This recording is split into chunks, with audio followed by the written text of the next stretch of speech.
al meditar su palabra en este día.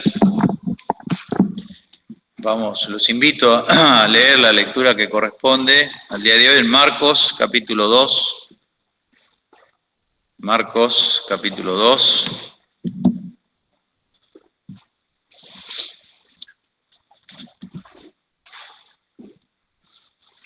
Marcos, capítulo 2, desde el 1 hasta el 12.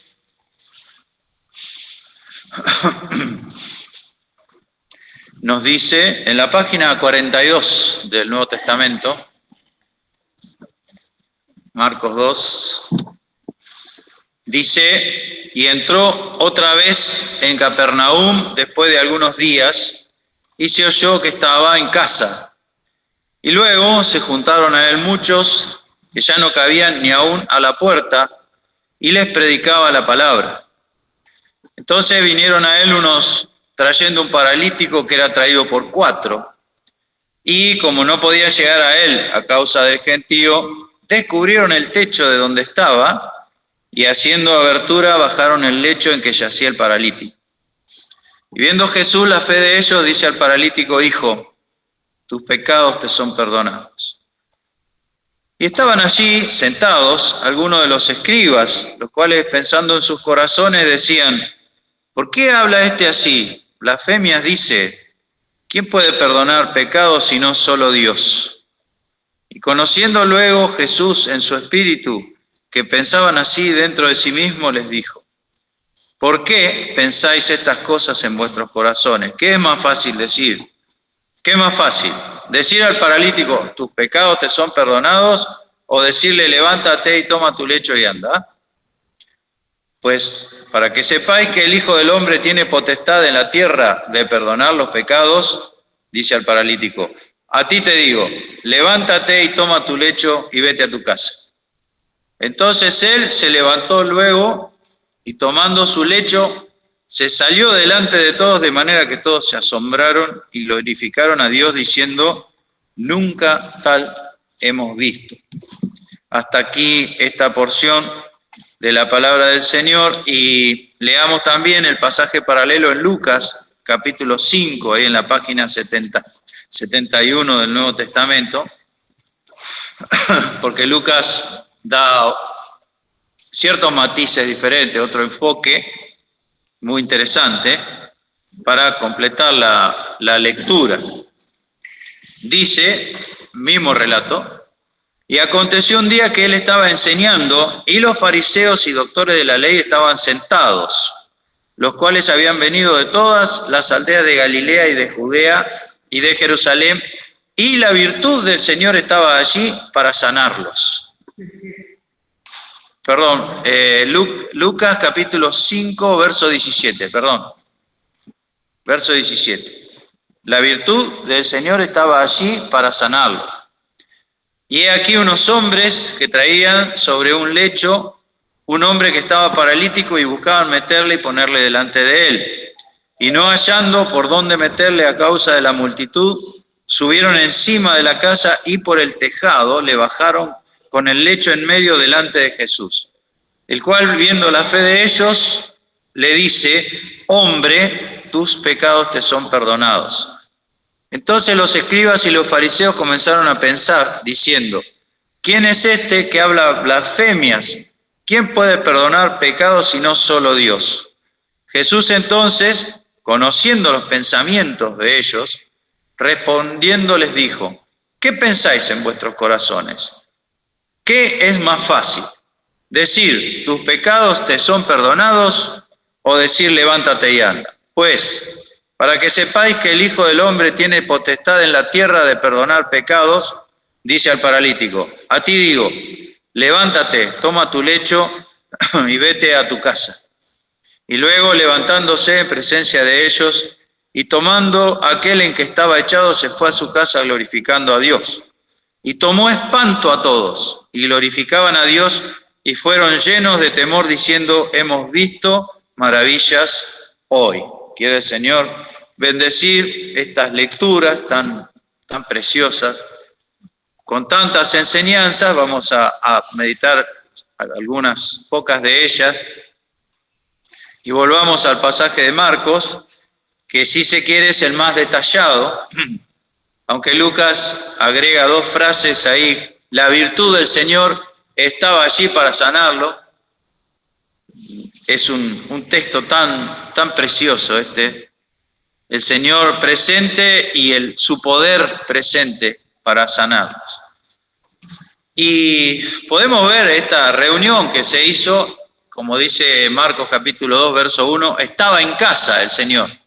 Así que una reunión en casa de Jesús. No sabemos, algunos dicen que era la casa de Pedro, donde se hospedaba el Señor. No dice, pero sí, donde está el Señor, ahí es su casa, ¿no es cierto? Y una reunión preciosa, dice que estaba repleto de gente que ya no cabían ni aún a la puerta. Estaban todos escuchando, estaban escuchando al mejor predicador que se podía escuchar. Dice, les predicaba la palabra, dice Marcos 2:2. ¿Qué más se podía pedir? Estaba la virtud del Señor allí para sanarlos. Por supuesto, por el relato que vemos, el Señor, hacía una doble sanidad, la sanidad del alma y la sanidad del cuerpo, como sucede con el caso de este hombre paralítico. ¿Qué más se podía pedir en esa reunión? La gente escuchando, el Señor predicando, repleto de gente, una reunión ideal. Pero si nosotros nos ponemos a observar, hay una palabra de advertencia en este relato. Al mismo comienzo del relato, Marcos dice que estaban en Capernaum. Y el nombre del pueblo, de la aldea de Capernaum, donde el Señor habitaba, se transforma en el Evangelio en una palabra de advertencia, porque está escrito en Mateo capítulo 11, verso 23.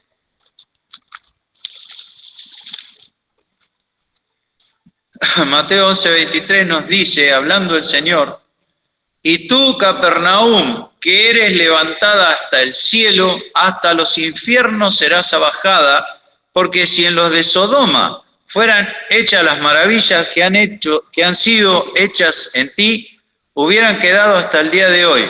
Por tanto os digo que a la tierra de los de Sodoma será más tolerable el castigo en el día del juicio que a ti. Por eso digo que es una palabra de advertencia, porque estaba repleta de gente la casa del Señor y habían ido todos a escuchar y el Señor estaba predicando, o sea que podemos decir la predicación estaba garantizada, que era buena, que era verdadera, que era con poder. La virtud del Señor estaba ahí. Sin embargo, este pueblo, dice el Señor, que se comportó peor que los sodomitas de la antigüedad, que Sodoma y Gomorra, las ciudades comarcanas, y que fueron destruidas por el fuego del cielo del Señor en juicio a su gran pecado. Y el Señor dice, estos son peores que aquellos.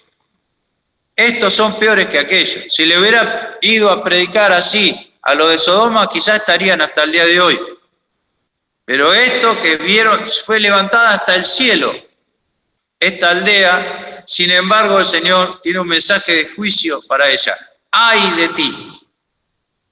Entonces, por eso digo que el hecho de que diga que estaban en Capernaum, para nosotros empieza a ser una señal de advertencia, porque era una reunión ideal, como soñamos en la iglesia, que la iglesia esté repleta de gente, que la predicación sea con poder, que esté la virtud del Señor para sanar. Sin embargo, esta gente, al cabo del tiempo, recibió un mensaje de juicio de parte del Señor. Es una señal de advertencia en nosotros, porque a pesar de que esta iglesia no esté repleta en este momento, somos muchos y tenemos que pensar qué nos vamos a llevar hoy de aquí, cómo vamos a salir de aquí, más allá de que, por supuesto, de más está decirlo, el predicador es otro, pero sin temor a equivocarnos podemos decir que la virtud del Altísimo está aquí. El Señor está presente hoy para sanar el alma, para sanar el cuerpo, si es su voluntad. El Señor está aquí y su virtud está aquí, ofreciéndose a cada una de nuestras almas. Entonces, ¿qué me voy a llevar yo hoy de aquí? Más allá de las palabras del predicador, con todas sus falencias, la virtud del Altísimo está aquí. Entonces, más allá de escuchar lo que se dice, tenemos que percibir la presencia del Señor y llevarnos algo hoy de aquí. Hemos leído 2 pasajes de la Escritura. Quizá con esto debería ser suficiente para que sepamos que la virtud del Altísimo está aquí y que nosotros nos tenemos que llevar una bendición hoy de aquí. Estaba lleno de gente, no entraban ni aún a la puerta. El Señor estaba predicando, el poder de Dios estaba ahí. Y esta ciudad recibió uno de los peores mensajes de juicio que puede haber recibido alguien en toda la historia. Ni Sodoma recibió un mensaje de juicio tan grave. ¿Qué queda para nosotros, hermanos? Prestemos atención. Dice en Hebreos que no nos escurramos al rechazar o al negar lo que Dios quiere mostrarnos. Y otro detalle más, relacionado directamente con esto. Dice que Lucas lo dice al principio, Marcos lo dice en el versículo 6, estaban allí sentados algunos de los escribas, etc. Estaban allí sentados. Fíjense, ustedes saben que la palabra de Dios, cuando da detalles, por algo lo dice. Si me dice una fecha, yo tengo que prestar atención. Si me dicen qué estación del año era, como cuando el Señor está en la fiesta de la dedicación, y era invierno, dice Juan. Acá dice que estaban sentados. Parece un detalle menor, ¿no? Acá estamos todos sentados, pero hay un sentarse y que tiene que ver con este versículo que es muy particular. Porque nos dice el Evangelio, por ejemplo, hablando de gente sentada, escuchando la palabra de Dios, que María se sentaba a los pies del Señor a escuchar su palabra. Pablo dice en Hechos que él aprendió a los pies de Gamaliel, ¿sí? ¿Se acuerdan? En Hechos 17:22. Pablo aprendió a los pies de Gamaliel. También el Señor dice que sobre la cátedra de Moisés se sentaron los fariseos. ¿Qué es la cátedra? ¿Alguien sabe? Es una silla, un asiento. Entonces, ¿cómo era el modo judío de enseñanza? Que difería del modo romano y griego. Vemos también en el libro de los Hechos que Pablo, puesto en pie y extendiendo su mano, comenzó a decir. Esa era la manera de predicar de los romanos y de los griegos, o de hablar, no solo de predicar. Cuando se paraban delante de una multitud a escucharlo, ellos se ponían en pie y extendiendo su mano empezaban a hablar. Pero el judío era diferente. El maestro se sentaba en cátedra, en una silla, en una cátedra. Y los discípulos se sentaban en el suelo a escuchar, a sus pies. Aprendían a los pies del maestro. Así se sentó María, así se sentó Pablo a los pies de Gamaliel. ¿Y cómo estaban estos fariseos en la casa del Señor? Sentados. No estaban a los pies del Señor, estaban sentados en sillas, porque ellos con esa actitud demostraban que el Señor no tenía nada que enseñarle a ellos, que ellos eran los maestros. Entonces, hermanos, yo estoy de pie, pero es circunstancial. Nosotros venimos y nos sentamos todos acá. Entonces yo te pregunto cómo estás sentado. Si estás a los pies del Señor o estás sentado en la actitud que dice, a mí nadie me va a enseñar nada. A mí este predicador no tiene nada para decir. Fíjense la relación entre el lugar y la actitud. Capernaum, te levanté hasta los cielos y vas a bajar hasta el infierno. Y nosotros, si somos creyentes, no nos vamos a ir al infierno, pero vamos a recibir las consecuencias de nuestra actitud. Si estamos sentados aquí con la actitud de los fariseos, que están sentados en una posición de soberbia y no reciben la palabra de Dios, porque como le dijo el Señor en el Evangelio de Juan, la palabra mía no cabe en vosotros. O sea, están tan llenos de sí mismos que no puede entrar la palabra de Dios en el corazón. Fíjense la gravedad de estas cosas. Simplemente Marcos y Lucas dice, estaban sentados. ¿Y cuántas cosas nos dicen? Con esa posición que es física, pero significa una actitud interna, espiritual, referido a la palabra de Dios. No se podía achacar defecto en la predicación, porque predicaba el Señor, les predicaba la palabra. No se podía achacar falta de oración del predicador, no se podía achacar falta de poder en el predicador porque lo aclara, estaba ahí la virtud, se palpaba la virtud de Dios en ese lugar. Sin embargo, los fariseos estaban sentados y no aceptaban enseñanza. El relato nos muestra que esto es absolutamente cierto, porque después dicen, blasfemias dice. Esa no es la actitud humilde de un creyente, sino la actitud soberbia de uno que cree que se la sabe toda. Y entonces, como resultado, la palabra no entraba en el corazón. ¿Cómo vine yo? ¿Cómo estoy hoy aquí? ¿Cómo estoy sentado? ¿Cómo me siento en la casa del Señor? ¿Estoy dispuesto a recibir lo que Dios me diga? ¿Estoy dispuesto a doblegarme y aprender a los pies del Señor? A los pies en el suelo.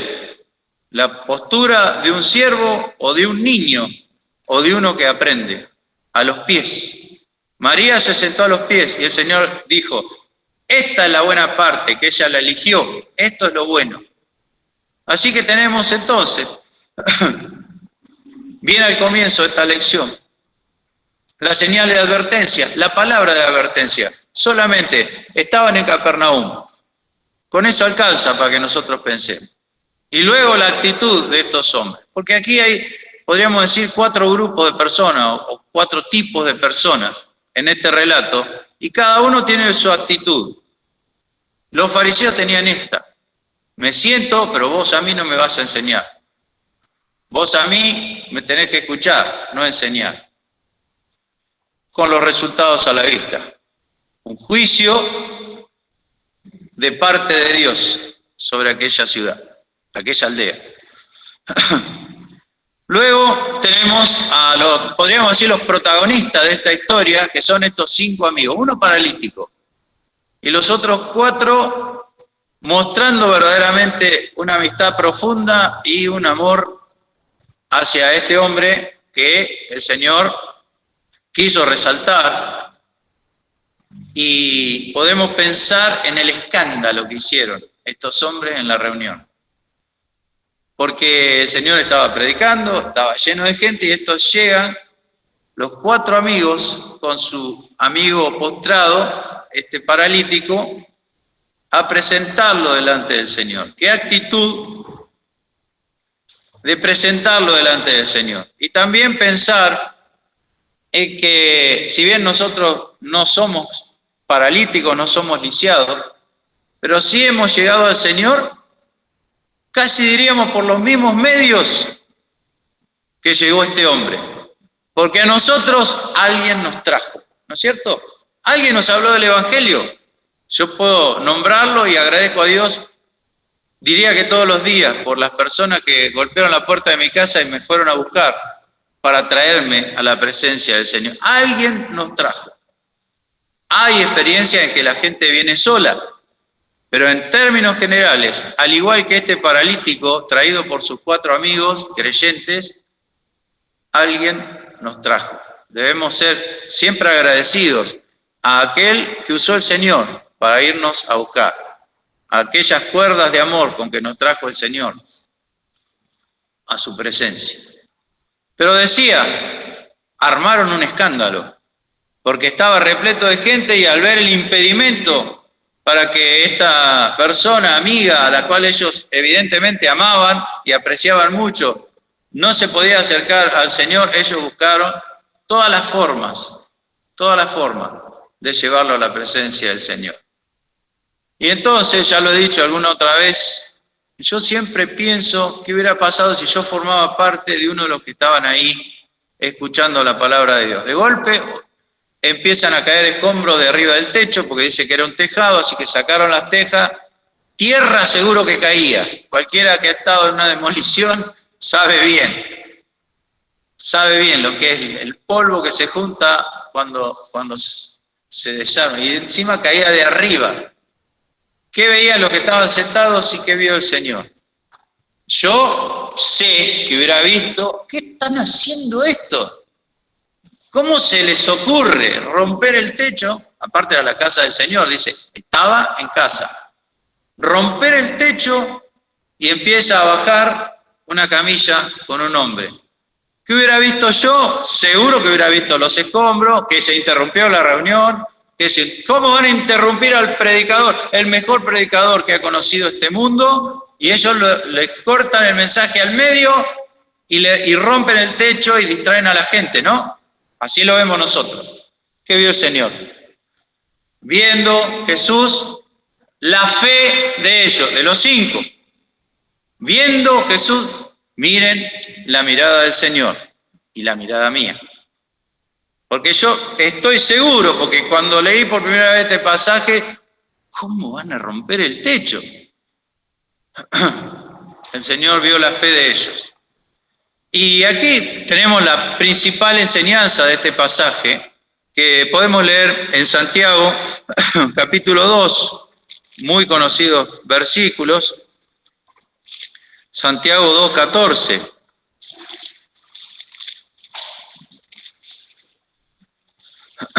Santiago, página 257 del Nuevo Testamento.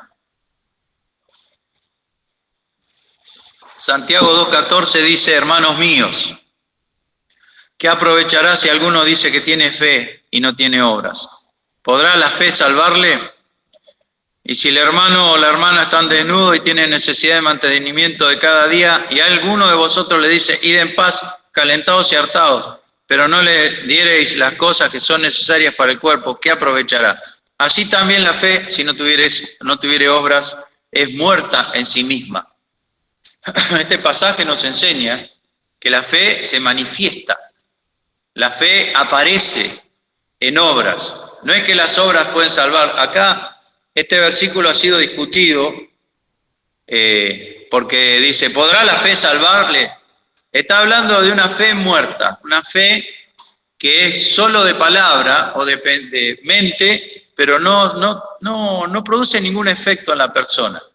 Esa fe no salva, porque yo el día que supe que estaba perdido, supe que era enemigo de Dios, supe que soy pecador, ese día no solamente creí en el Señor Jesucristo como mi Salvador, sino que hice algo. Me fui a presentar delante de Dios y le pedí perdón por mis pecados y le pedí que me redimiera y entrara a mi corazón. Entonces, ¿de qué sirve una fe que es solo de palabras y no se traslada a ninguna acción? Esa es la fe que no salva. La fe que salva es la que se mueve, la que hace que yo haga algo. Y qué notable que la fe, Santiago la relaciona con el amor fraternal, porque dice, si lo ve al hermano, dice, no, está bien, quédate tranquilo. Y el otro está sin ropa, pasando frío, dice, esa fe no sirve. Y pensemos en esto, hermano, porque hay mucho más de lo que quisiéramos de esto en la congregación. Yo conozco muchos que se dicen salvados. No, yo creí en el Señor. Pero no obedecen absolutamente nada de lo que dice la palabra de Dios. Nada. Vive su vida, inclusive fuera de la iglesia. Mucha gente dice creer, pero no reaccionan. No hay nada que muestre que ellos creen. Por eso dice Santiago, bueno, mostrame tu fe. Si no obras, yo te muestro mi fe por mis obras. No hay otra manera de saber si hay fe genuina en el corazón de los hombres, si no es a través de las acciones que provoca esta fe. Una persona que dice ser creyente, pero no lee la Biblia, no ora, no asiste a ninguna reunión de la iglesia, vive su vida como un perdido. ¿Dónde está la fe salvadora? ¿Qué le provocó la fe salvadora? No olvidemos, nunca olvidemos, que cuando yo recibí a Cristo como mi Salvador, no recibí una parte de Cristo, recibí a Cristo todo, y Jesucristo es el Señor. Jesucristo no solamente me salva, sino se transforma en mi Señor. Y el Señor es el que dice lo que se hace. Así funciona. Ese es el señorío. El señorío es que Él manda y yo obedezco. Entonces, si yo digo que tengo fe, pero no obedezco, dice, la fe sin obras es muerta. Es una fe mentira. Y esa persona, aunque crea que está salvada, la Biblia, la palabra de Dios dice que no es así. Yo no digo que tiene que haber, digamos, una manifestación. Hay gente que es más lenta en el crecimiento espiritual, pero se tiene que ver un cambio. Si no es solo fe de palabras, fe que hace que solamente hable, que no lea la Biblia, que no la conozca, que no ore, que mi vida no cambie para nada. Soy igual que antes, pero ahora soy salvado. No es así. La Biblia lo dice con toda claridad. Y acá, esto es un ejemplo, en este pasaje, un ejemplo gráfico de lo que es la fe moviéndose. Viendo Jesús la fe de ellos. La rotura del techo y bajar al amigo paralítico hasta donde estaba el Señor es un acto de fe que muestra que en su interior había fe. Había fe en el paralítico, porque tiene que haber habido un diálogo. Aquí no se nos dice lo que hablaron. Pero los amigos, empieza el pasaje de Marcos diciendo, se oyó que estaba en casa. Es decir, que estos hombres, que sí eran, podríamos decir, la excepción de lo general en Capernaum, estos hombres valoraron la presencia del Señor y quisieron llevar a su amigo. Y seguramente infundieron la fe en él. Ahora vamos a ir, te vamos a llevar con el maestro, para que el maestro trate tu problema. Y el hombre creyó. Es precioso porque uno ve los hechos externos de lo que pasa en los corazones de los hombres, viendo Jesús la fe de ellos. Y entonces yo me pregunto, para mí, ¿qué ve el Señor en mí? Más allá de que el Señor, porque lo dice más adelante, él conocía los pensamientos de todos. Ni hablaba ni ya sabía lo que había, la actitud interna. Pero ¿qué ve hacia afuera el Señor? ¿Ve mi fe? ¿Ve la fe que yo tengo o es simplemente de palabras? Es para reflexionar, porque dice, viendo Jesús la fe de ellos. La fe, si no se manifiesta en obras, es una fe muerta, una fe que no salva. Lo tenemos que pensar, porque si haber recibido a Cristo no cambió mi vida, es una verdadera contradicción, porque el Señor es el Todopoderoso. Y yo no puedo recibir el Espíritu del Todopoderoso en mi interior y el Todopoderoso no cambió nada en mi vida. Entonces, ¿qué clase de Todopoderoso es? No es así, no es así. Una vez escuché un predicador, ya lo he contado otras veces, un predicador que hablaba de esto, del engaño que se produce a veces cuando predicamos, el engaño en el corazón del que escucha, porque la predicación está bien. Solo por fe, decimos. La salvación es únicamente por fe. Y es una verdad que debemos agradecer a Dios todos los días de nuestra vida. Solo por fe. No es por obra, no es por obra de justicia que nosotros hayamos hecho. Pero esa fe recibe, como dice Efesios capítulo 1, todo el poder de Dios que resucitó, que sacó a Cristo entre los muertos y lo sentó a la diestra de Dios sobre todo principado y potestad. La fe hace que yo reciba ese poder. Y miren, decía este predicador, si yo llego media hora tarde a la reunión, tengo que predicar, están todos esperando, yo llego media hora tarde. Hermano, ¿qué le pasó? ¿Por qué llegó tarde? Ah, no, venía por la autopista, decía este hombre, y se me pinchó un neumático del auto. Entonces estacioné al costado y cuando me puse a cambiarlo, venía un camión semi-remolque a toda velocidad y me atropelló. Y por eso llegué tarde. Un camión semi-remolque a toda velocidad me pasó por arriba y eso hizo que yo me retrasara media hora. ¿Qué dirían ustedes respecto a eso? Está mintiendo, ¿no es cierto? ¿Por qué? ¿Por qué sabemos que está mintiendo? No da cuenta. Pero ¿saben por qué está mintiendo? Porque si te pasó algo tan grande, no podés seguir igual. Eso es lo que decía este predicador. Si te pasó algo tan grande, vos no seguís igual de ahí en más. En este caso, no seguía igual porque quizá estaba muerto. Pero nosotros a veces hacemos eso con la salvación. Sí, soy creyente. Te pasó algo grandísimo, porque entró el Dios Todopoderoso a morar en tu corazón, pero tu vida no cambió nada, como este hombre que decía, me atropelló un camión y aquí estoy, como si no hubiera pasado nada. ¿Entienden? Me gustó mucho ese ejemplo, porque es una verdad absoluta. Si Dios entró en mi corazón, tiene que verse. Y no es que lo voy a generar yo. Si verdaderamente entró, el cambio se va produciendo porque está el poder de Dios adentro y eso hace que la fe se manifieste en obras. Esta es la enseñanza central de este pasaje. La fe sin obras es muerta. Viendo Jesús la fe de ellos mientras rompían el techo y bajaban el lecho con el paralítico, el Señor vio la fe de ellos, incluyéndolo a él que estaba enfermo. ¿Y qué le dijo el Señor? Hijo, tus pecados te son perdonados. Y nosotros, yo soy sincero, lo que les digo, yo pensé, bueno, pero la idea era que lo curara, ¿no? El Señor dijo, hijo, tus pecados te son perdonados. Eso, la reacción natural es que lo cure. La reacción de Dios es que se sane. Y hemos hablado de esto muchas veces, sobre todo cuando muere un ser querido que es creyente, que ha estado enfermo, y uno dice, ay Señor, ¿por qué no lo curás? ¿Por qué no lo restaurás? ¿Por qué no vuelve a la salud? Y nos olvidamos que el Señor tiene otras prioridades. Y lo más importante para el Señor es esta frase, hijo, tus pecados te son perdonados. Podemos estar perfectamente sanos y así sanos como estamos, irnos al infierno.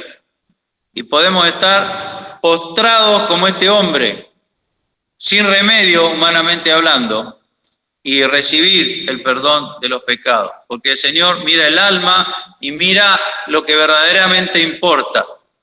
Y se suscita un pensamiento dentro del corazón de los que estaban sentados en esa actitud.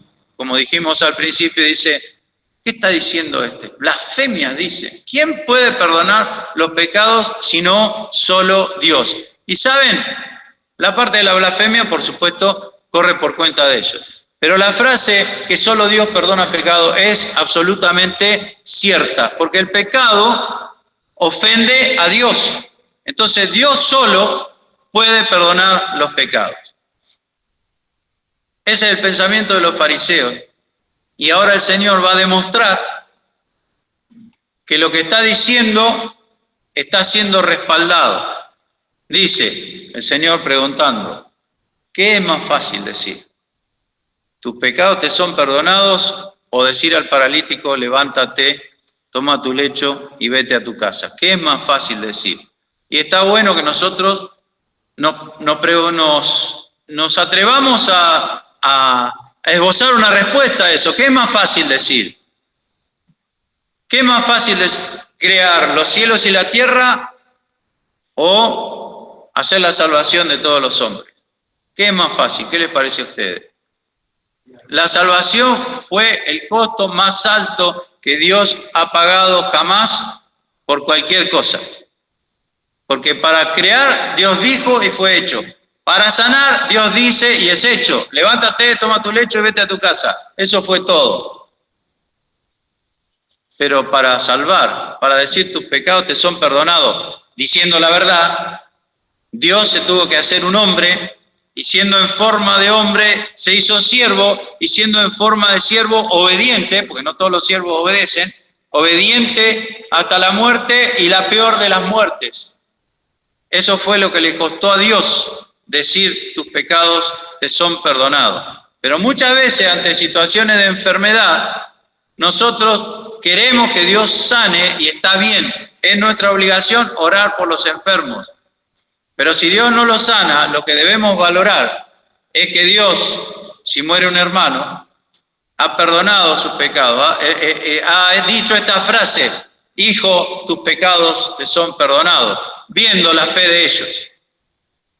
Entonces, por ahí nosotros tenemos una escala de valores que es lógica, es humana y Dios la entiende, pero que está cambiada, opuesta a la escala de valores que tiene Dios. Para Dios, lo más importante, y lo dijo el Señor, es salvar el alma.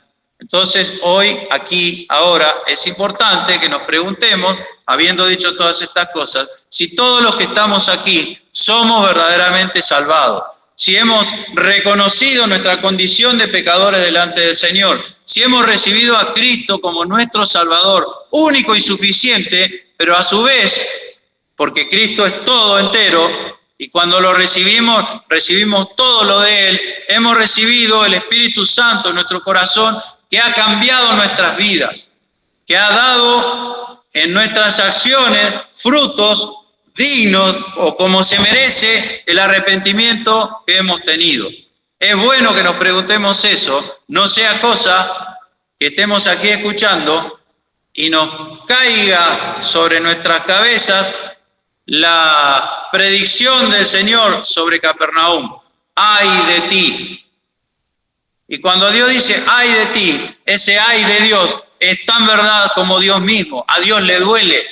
Y Dios no quiere que nadie se pierda, sino que todos procedan al arrepentimiento, que todos sean salvos. Entonces, estás sentado acá, estás escuchando la palabra de Dios que ya la hemos leído, es verdad absoluta.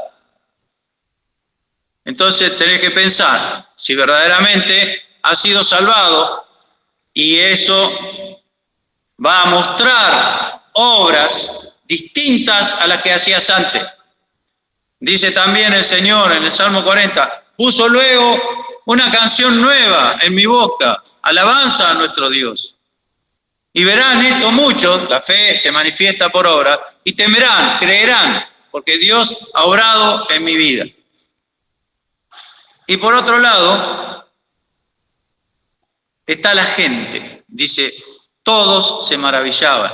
La gente, el grupo. Los demás que estaban escuchando, aparte de estos 5 amigos, de los cuales hemos hablado muy brevemente, porque hay muchas cosas para decir de ellos.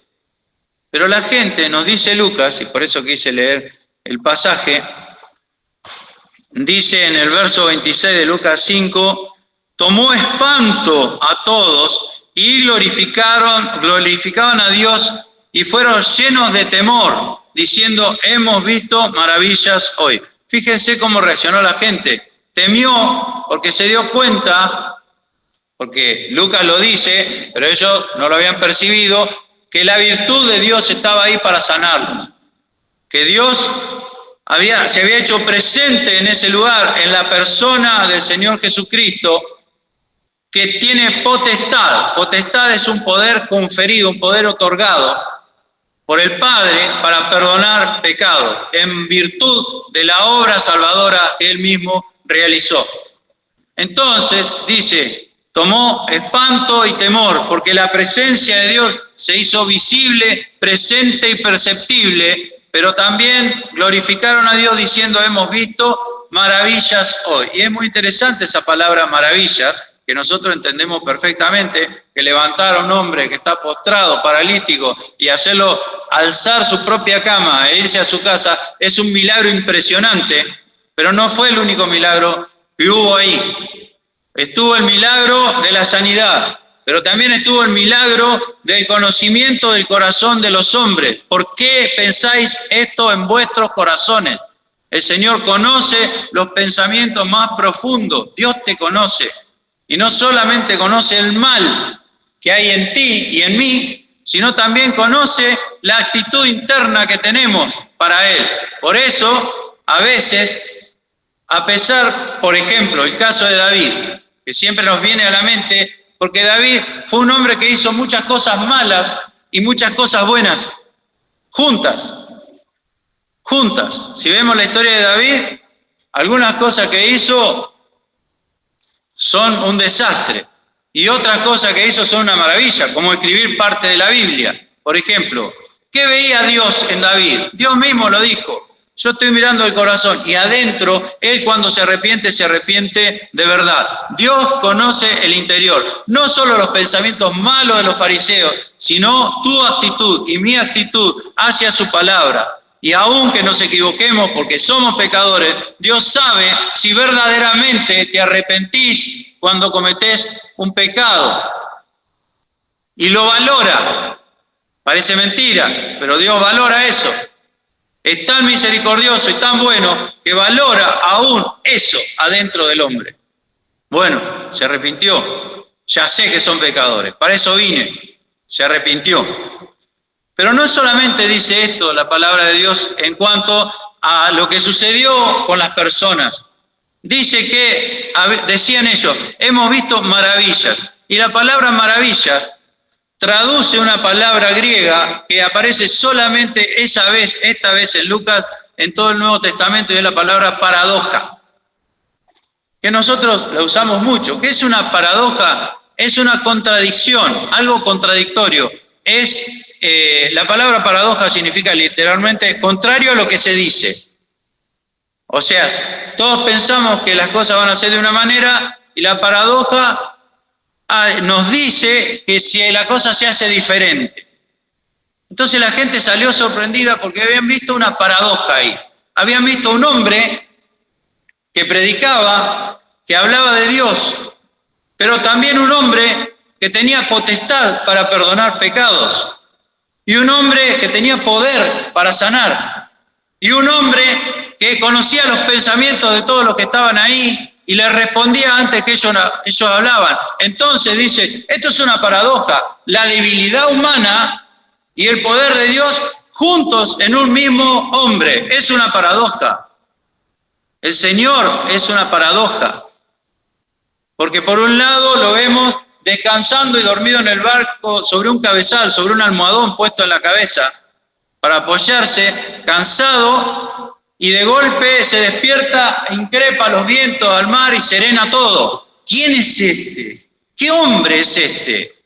Que aún los vientos y la tempestad lo obedecen. Un hombre que se sienta junto a un pozo, a la fuente de Jacob, y pide, ¿me podés dar agua? Porque dice la mujer, no tiene con qué sacarla. Así que está ahí sentado, digamos, esperando que alguien le dé algo para beber. Debilidad extrema, cansado del camino, se sentó junto al pozo. Juan capítulo 4.